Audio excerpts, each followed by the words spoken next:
ஆண்டவித்தான் ஆற்றல் அகல் விசும்புளார் கோமான் இந்திரனே சாலுங்கரி. சேகரும் அவன் நண்பன் குணாவும் ஒருநாள் மலைப்பயணம் மேற்கொண்டனர். அப்பொழுது அங்கு ஒரு துறவியை சந்தித்தனர். சேகர் துறவியிடம், உங்கள் துறவு வாழ்க்கை கடினமானதா, அதைப் பற்றி கூறுங்களேன் என்று கேட்டான். அதற்குத் துறவி, ஆமாம் தம்பி, மனதில் உறுதியோடு ஐம்புலன்களையும் அடக்கினால்தான் இந்த துறவு வாழ்க்கை மேற்கொள்ள முடியும் என்று கூறினார். ஐம்புலன்களை அடக்குவது என்றால் என்ன என்று கேட்டான் சேகர்.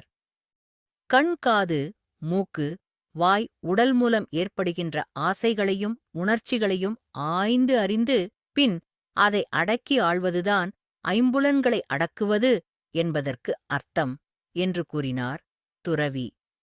இந்த துறவறத்தின் ஆற்றலின் மேன்மையைப் பற்றி கூறுங்கள் என்று கேட்டான் குணா. அதற்குத் துறவி, எங்கள் ஆற்றலுக்கு உதாரணம் ஐம்புலன்களையும் அடக்கி துறவு வாழ்க்கை மேற்கொண்டு பெரிய ஆற்றல்களைப் பெற்றெடுத்த வானத்தில் இருக்கும் தேவர்களின் தலைவன் இந்திரனே அதற்கு சாட்சி என்று கூறினார்.